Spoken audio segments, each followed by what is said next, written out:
वक्फ को बचाने के लिए पराचा को अगर जाना पड़े सुप्रीम कोर्ट तो पराचा जी सुप्रीम कोर्ट जाएंगे। 100% जाऊंगा ही, लेकिन पहले तो पूरी ताकत लगानी है ना कि वहां तक की नौबत ही ना आए। पहले कोशिश करनी है एडवोकेट्स जो अमेंडमेंट बिल आया था उसकी तरह से इसको विड्रॉ कराने की कोशिश करें पहला। अब दूसरी कोशिश ये है कि अगर ये आ गया सुप्रीम कोर्ट में, इसको मजबूती से लड़ना है, आंदोलन सड़कों पे चलता रहेगा। बिहार से क्यों होगा? क्योंकि नीतीश कुमार जी को जगाना है, चुनाव आ रहे हैं, तो वो अच्छा टाइम है नीतीश कुमार जी को सही रास्ते पे सही सलाह देने का। तो वो आंदोलन नीतीश कुमार जी को सही सलाह देने के लिए होगा कि आप समर्थन वापस लो, कि ये नुकसान सिर्फ मुसलमानों का नहीं होने वाला है, शेड्यूल कास्ट शेड्यूल ट्राइब का सबसे पहले होने वाला है, ओबीसी का भी होने वाला है, महिलाओं का होने वाला है। ये सरकार देखिए कोई मुसलमानों के खिलाफ ही नहीं है, ये हर समाज के खिलाफ है, सिर्फ टाइम की बात है। 84,000 से ज्यादा या 80,000 से ज्यादा बुद्ध विहार तोड़कर मंदिर बने, ये मैं साथ पे साथ। ये एक नया आप पचड़ा छोड़ दिए हैं। नहीं, मैंने नहीं छोड़ा, मैं तथ्यात्मक रूप से बात करता हूं, साइंस और लॉजिक से बात करता हूं। ये सरकार जो है इसके के अंदर से अपना समर्थन छीन लेना चाहिए। अगला प्रधानमंत्री जो भी रहेगा वो नीतीश कुमार जी के लिए भी अच्छा रहेगा, वो चंद्रबाबू नायडू जी के लिए भी अच्छा रहेगा, वो चिराग पासवान जी के लिए भी अच्छा रहेगा, और वो बाकी भी जो देश की छोटी पार्टियां हैं उन सबके लिए अच्छा रहेगा। 3 तलाक 370 और फिर वक्फ बोर्ड का कानून और तमाम कानून को जो है कानून मंत्री हो या प्रधानमंत्री मोदी स्वयं हो मुसलमानों के लिए जो है बड़ा अच्छा बताया गया है। वक्फ बोर्ड के कानून की भी खूब तारीफ की जा रही है। तकरीबन 6 महीने हो गए जब मामला पहली बार जो है संसद में आया, उसके बाद विरोध प्रदर्शन हुआ, जेपीसी में मामला गया, जेपीसी क्यूआर कोड स्कैन हुआ, 6 करोड़ जो लोगों ने कहा कि हम जो है ये बिल को पसंद नहीं करते। उसके बाद भी अब लग रहा है कि एक हफ्ते बाद जब अप्रैल के पहले वीक में जो है मामला जब बिल जाएगा संसद में तो वहाँ पे पास हो जाएगा। एक अच्छी खबर, इतने लंबे संघर्ष के बाद एक अच्छी खबर कर्नाटक से आई कि कर्नाटक में जो है वहाँ पे इस बिल को जो सरकार बिल लेकर के आई थी केंद्र के, तो केंद्र सरकार की इस बिल का वहाँ पे प्रस्ताव जो है वो पारित कर दिया गया इसके खिलाफ कि कर्नाटक में ये बिल लागू नहीं होगा। तो ये अच्छी खबर कर्नाटक से निकल के आई। हमारे साथ बातचीत करने के लिए सुप्रीम कोर्ट के वरिष्ठ वकील महमूद पराचा, इनसे बातचीत करेंगे कि कर्नाटक जो है वो वक्फ बोर्ड जो सरकार का बिल था उसे खारिज करने का काम कांग्रेस की सरकार सिद्धारमैया ने किया। एनआरसी में भी देखा गया कि नीतीश कुमार जो है, हालांकि अभी तमाम उलमाए और सब लोग नीतीश कुमार पे लगे हुए हैं कि नीतीश कुमार जो है वो हमारा साथ दें और इस बिल का विरोध करें, लेकिन एनआरसी में नीतीश कुमार में का देखा गया कि वो बिहार विधानसभा में प्रस्ताव पारित कर देते हैं कि एनआरसी बिहार में लागू नहीं होगा। कैसे देख रहे हैं लोग की निगाह नीतीश और नायडू पे टिकी हुई है और तमाम वक्फ बोर्ड के मामले को कैसे देख रहे हैं? देखिए ये मामला इतना बड़ा है कि नीतीश कुमार जी और चंद्रबाबू नायडू जी और चिराग पासवान जी जो हैं उनकी पॉलिटिकल जो स्थिति है उस पे ये वक्फ बिल को छोड़ दीजिए, वैसे ही बहुत बड़ा खतरा मंडरा रहा है, क्योंकि आरएसएस और बीजेपी किसी भी हालत में किसी भी कीमत पे किसी भी अपने सहयोगी को कभी भी बख्शती नहीं है, उसका इलाज करती ही करती है और उसकी पार्टी तोड़ के अपने अंदर मिला ही लेती है। ये वक्फ बोर्ड का मामला इलाज चल रहा है क्या? नहीं, इलाज नहीं, दिया है ये तो एक्स्ट्रा काम हो रहा है। अच्छा, कि एक काम तो साइड में चल ही रहा है कि उनके एमपी एमएलए तोड़ने का काम चल रहा है इस वक्त, आज की तारीख में भी, अभी के अभी भी मैं बता सकता हूँ आपको। जैसे शिवसेना का इलाज किया, जैसे अपने दूसरे सहयोगी बीजू जनता दल का क्या अलग फार्मूले से इलाज किया है, वो तो उनके सहयोगी थे ना, मशीनों के जरिए उनका इलाज कर दिया गया। अब नीतीश कुमार जी भारतीय जनता पार्टी की जो लार्जर स्कीम चल रही है उसमें बहुत बड़ा रोड़ा है। ये उनको शायद समझ में आ रहा है या नहीं आ रहा है। प्रशांत किशोर को भेज के देखा, कामयाब नहीं हुए। तो उसके अलावा भी बहुत साजिशें चल रही हैं, उनके बारे में बीजेपी के लोग सही या गलत जो भी है उसको एक अलग रुख दे रहे हैं कि इनका दिमाग ठीक नहीं है, इनका बीमार है। ये सब भारतीय जनता पार्टी के सारे जो मीडिया मैनेजर्स हैं वही फैला रहे हैं ये सारी भ्रांतियां। उनको सीएम के पद के लिए कैपेबल नहीं बनाने। अगर मशीनों से चुनाव होंगे, मैं वक्फ बोर्ड पे अभी 1 मिनट में आ रहा हूं, तो उनकी सीटें सबसे कम आएंगी, ये मैं अभी से प्रेडिक्ट कर रहा हूं। अगर मशीनों से चुनाव हुए, पेपर बैलेट से चुनाव हुए तो बीजेपी की सबसे कम सीटें आएंगी, नीतीश कुमार जी की फिर भी आ जाएंगी, लेकिन इंडिया गठबंधन सरकार बना लेगा। और लालू जी का जहां तक मुझे पता है और बाकी लोगों का कि वो नीतीश कुमार जी को इंडिया गठबंधन में चाहते हैं, वो प्रधानमंत्री के भी कैंडिडेट बन सकते हैं, इसमें भी मुझे कोई शक नहीं है। अब आ जाते हैं वक्फ बोर्ड के उस पर। ये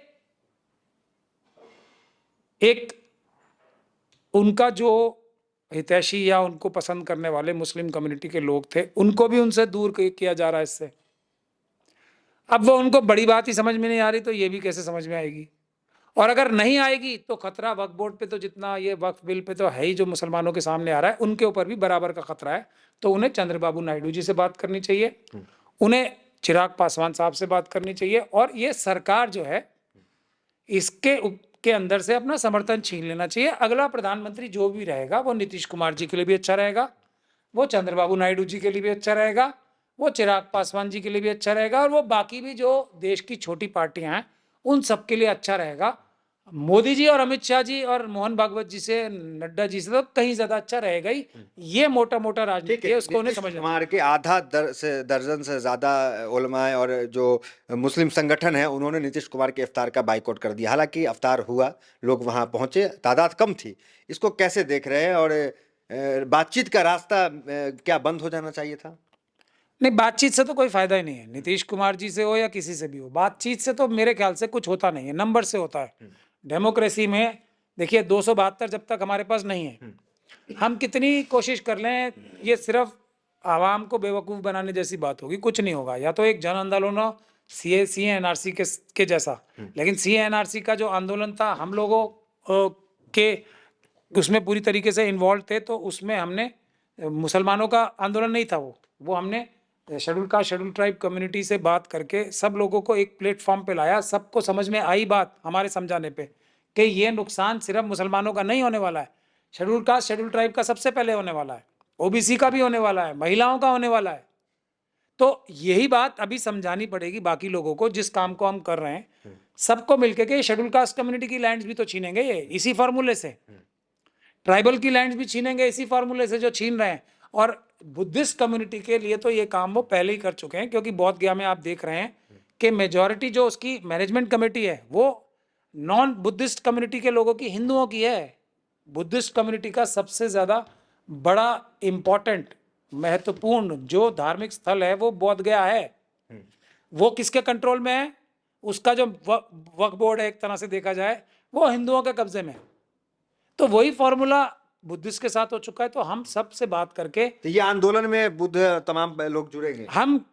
हमारी बातचीत बहुत आगे लेवल तक चल रही है। शेड्यूल कास्ट भी जुड़ेंगे, शेड्यूल ट्राइब भी जुड़ेंगे, क्योंकि शेड्यूल कास्ट जो ट्राइब कम्युनिटी है उसकी तो पेशा नाम का एक एक्ट लाके छीनी जा चुकी है। और पेशा में भी मजेदार बात क्या है, जैसे मोदी जी और सब कह रहे हैं ना कि इससे मुसलमानों का, गरीब मुसलमानों का भला होगा, पैसा भी इसी बहाने से लाया था कि इससे ट्राइबल्स का भला होगा, उनकी ज़मीनें उनके काबू में रहेंगी।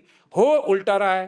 नहीं, ठीक है, जरा हम मुद्दे से भटक गए। देखिए, पॉलिटिशियन से इंटरव्यू करते हैं तो वो सड़क और सांसद से तक जो है लड़ने की बात करते हैं। आप कानून के जानकार हैं, सुप्रीम कोर्ट के वरिष्ठ वकील हैं, तो कानूनी पहलू हम जानना चाहेंगे। अगर मामला जो है असफल हो गया, सड़क पे जो है आंदोलन करने के बाद भी सरकार न मानी, कानून पास हो गया, तो क्या सुप्रीम कोर्ट के पास, सीजेआई के पास, जजेस के पास कुछ ऐसा कोई पावर है जो वो जो है देश हित में या फिर कोई आक्रोश को देखते हुए कुछ सो मोटो टाइप एक्शन ले ले?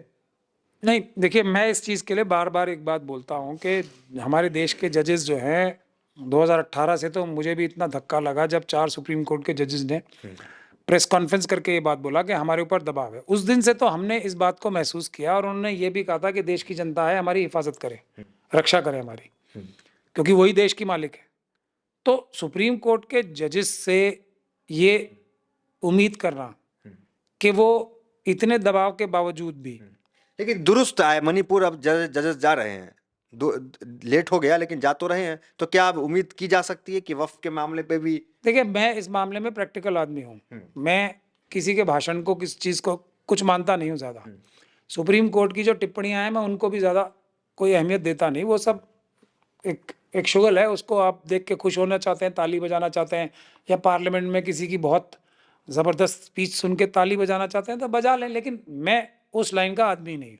मैं तो टेबल पे चाहता हूँ क्या चीज़ है, वो मुझे तभी समझ में आती है कि अगर ये पास हो भी जाता है पूरे आंदोलन के बाद, और आंदोलन अपने दूसरे जो सिमिलरली प्लेस्ड तबके हैं उनके साथ होना चाहिए, तो हमारे पास सुप्रीम कोर्ट का रास्ता है ही। हमने कई सफलताएं जो SC/ST एक्ट है उसमें भी प्राप्त की हैं। आंदोलन हुआ तो सुप्रीम कोर्ट ने भी फैसला दिया और सरकार ने भी कानून बदला। किसानों के आंदोलन में आप देख ही चुके हैं, तो हौसला छोड़ने की बात नहीं है। और फिर अल्टीमेटली अगर सुप्रीम कोर्ट में अगर अच्छे से केस जीतने के लिए लड़ा जाएगा तो ये जो बिल का मसौदा मैंने देखा है बिल्कुल ही कानून और संविधान के खिलाफ है। संविधान के एकदम 100% खिलाफ है ये सारा। ये अगर अगर ईमानदारी से इस पे फैसला होगा तो ये बिल्कुल रद्द कर दिया जाएगा। इस पे याचिका डाली जा सकती है। डाली जाएगी ही, डाली जा सकती नहीं, डाली जाएगी। 100% डाली जाएगी। वो एक इंतजार कर रहे हैं आप क्या कुछ? नहीं, उससे पहले जब तक वो कानून नहीं बन जाता, तो जब तक कानून नहीं है तो रोका किस चीज को जाए? किस चीज को? जब कानून बन जाएगा तो तब सुप्रीम कोर्ट का जाने का रास्ता। महमूद पराचा का पहला प्रयास हो कि कानून बने ही ना, सड़क पे भी आंदोलन करने की जरूरत पड़ी तो महमूद पराचा आंदोलन करेंगे। दूसरे कमजोर तबकों के साथ मिलके, और कोई एक दिन का 2 दिन का नहीं। और मुझे थोड़ी बहुत तो खुशी भी है कि अब इतनी तो हमारी बात सुनने लगे कि एक दिन का प्रोटेस्ट शुरू हो गया। मजबूरी में ही सही हो गया शुरू, लेकिन प्रोटेस्ट बड़ा होगा, सीए एनआरसी टाइप होगा, किसान आंदोलन टाइप होगा, वो होगा। और दूसरे तबके जो है जिनका हमारे से ज्यादा नुकसान होना है, मतलब महमूद पराचा जो आंदोलन करेंगे वो 2 घंटे 4 घंटे का नहीं करेंगे, वो लगातार करेंगे। और वो बिहार से शुरू होगा, ऐसा भी मैं आपको बता, बड़ी खबर बता रहे हैं आप। मैं बिहार से होगा। कब होगा? बिहार से क्यों होगा? क्योंकि नीतीश कुमार जी को जगाना है, चुनाव आ रहे हैं, तो वो अच्छा टाइम है नीतीश कुमार जी को सही रास्ते पे सही सलाह देने का। तो वो आंदोलन नीतीश कुमार जी को सही सलाह देने के लिए होगा कि आप समर्थन वापस लो और प्रधानमंत्री बनने के रास्ते में कदम बढ़ाओ। अगर सरकार जो है वो न सुनी, कानून वापस, क्योंकि मोदी सरकार के बारे में कहा जाता है कि जब एक गियर लगा लेती है तो बैक गियर नहीं लगाती है मोदी सरकार। हालांकि हमने किसान आंदोलन और कई आंदोलनों से बैक गियर लगते हुए भी देखा है। मोदी ड्राइवर अगर ट्रेंड रहे तो बैक गियर लग जाता है। तो क्या महमूद पराचा ड्राइवर इतने ट्रेंड हैं कि बैक गियर लगा देंगे? देखिए, किसान आंदोलन में तो मेरा ज्यादा योगदान नहीं था, लेकिन सीएनआरसी में तो था। उसमें एनआरसी अभी तक शुरू नहीं हुआ है। ये एग्जाम्पल के तौर पे मैं बता रहा हूँ, मेरा जो एडवोकेट्स प्रोटेक्ट जो बिल आया था अभी, उसमें भी थोड़ा मोट रोल था। 4 दिन के अंदर अंदर सरकार ने वो प्रपोजल ही विड्रॉ कर लिया। लेकिन वकील कम्युनिटी क्योंकि बहुत मजबूत कम्युनिटी है, तो ये इसलिए हो गया। तो ऐसा नहीं है बैक गियर नहीं है, बैक गियर बहुत सारे हैं, बैक गियर लगवाने वाला चाहिए। और तो हर driver Mahmood Paracha train driver हैं, लगवा देंगे बैक गियर। मैंने 2 एक्सपीरियंस तो बता ही दिए अपने। और कोई भी आंदोलन ऐसा नहीं हुआ है जिसमें मैं आज तक फेल हुआ हूँ। ये मैं बहुत सारे आंदोलन गिरवा सकता हूँ, अल्लाह की बहुत मेहरबानी रही है। क्योंकि पहले तो मैं आंदोलन जो बिल्कुल ही 100% सही होते हैं वो चुनता हूँ। हर एक आंदोलन में मैं टांग नहीं अड़ाता हूँ, आपने देखा होगा। हर जगह जाके मैं अपनी टांग नहीं अड़ाता हूँ, पहले मैं परखता हूँ ये काम ऐसा है जो संविधान के डायरेक्टली खिलाफ हो रहा है। और दूसरा चीज, ये देश की सारी जनता, सभी धर्मों के लोगों के खिलाफ हो रहा है, तो सब लोगों को जोड़ने का रास्ता भी मुझे आता है। लोग आपको इसलिए भी पसंद करते हैं क्योंकि आप कानून के अंदर हैं। कानून के अंदर तो हालांकि सब कुछ है, लेकिन आप उसमें कुछ ज़्यादा ही अंदर घुसे और आप जो है पक्ष रखते हैं अच्छे बुरे सबका। तो लोगों को ये है कि अगर सड़क पे मामला जो है सफल ना हो पाए तो उसके बाद एक तबका जो आपको बहुत आस भरी निगाहों से देखता है, तो महमूद पराचा फिर क्या करेंगे? फिर क्या करेंगे महमूद पराचा? अदालत जाएगी, फिर सुप्रीम कोर्ट में भी अगर हम फेल हो गए, सुप्रीम कोर्ट का भी मेरा फॉर्मूला है 80% जो सुप्रीम कोर्ट में या किसी भी अदालत में वक्फ को बचाने के लिए पराचा को अगर जाना पड़े सुप्रीम कोर्ट, तो पराचा जी सुप्रीम कोर्ट जाएंगे। 100% जाऊंगा ही। लेकिन पहले तो पूरी ताकत लगानी है ना कि वहां तक की नौबत ही ना आए। पहले कोशिश करनी है, एडवोकेट्स जो अमेंडमेंट बिल आया था उसकी तरह से इसको विड्रॉ कराने की कोशिश की पहला।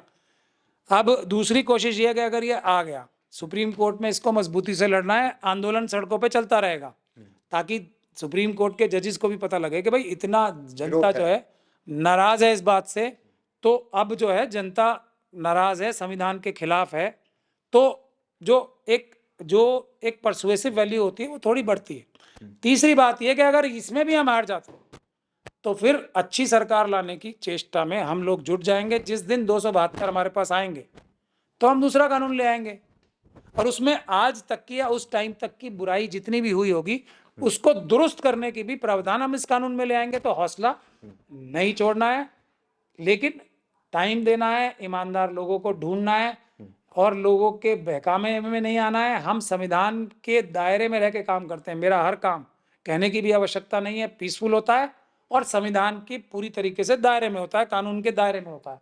जो भी मैं करता हूँ वो पीसफुल होता है और संविधान के दायरे में होता हूँ। कभी भी मैं संविधान और कानून का दायरा क्रॉस। कामयाबी मिलेगी आपको वक्फ के आंदोलन में, आप उतरने वाले हैं? ये तो अल्लाह ताला को पता है, या अल्लाह को कब हमारी मेहनत पसंद आएगी, मेरा ऐसा मानना है। बाकी तो हमें अपना जीत की तैयारी लक्ष्य बना के सीधा एक बिल्कुल तैयारी के साथ एक स्टेप की प्लानिंग करके हमें आगे बढ़ना चाहिए। उम्मीद है पॉलिटिकल पार्टियों से कि आपका समर्थन वक्फ के इस आंदोलन में मिलेगा। हार जीत तो लगी रहती है, उम्मीद नहीं, उसके लिए भी स्ट्रेटेजी बनानी पड़ेगी, उन्हें करना ही पड़ेगा ना। देखिए सिर्फ अगर हम माइनॉरिटीज को ले लें और उसके साथ शेड्यूल कास्ट शेड्यूल ट्राइब्स को भी जोड़ लें, 46% है हम देश में। इनके साथ तो हो ही रहा है ना, होना ही होना है इनके साथ तो ये तो 46। मतलब आप ये कह रहे हैं कि बाकी जितने तंजीमें कर रही है आंदोलन वो करे, आप आज का जो आंदोलन होगा वो बाकी दूसरे कम्युनिटी को भी जोड़ करके आंदोलन करेंगे। मेरा हर काम ऐसा ही होता है, क्योंकि ये सरकार देखिए कोई मुसलमानों के खिलाफ ही नहीं है, ये हर समाज के खिलाफ है।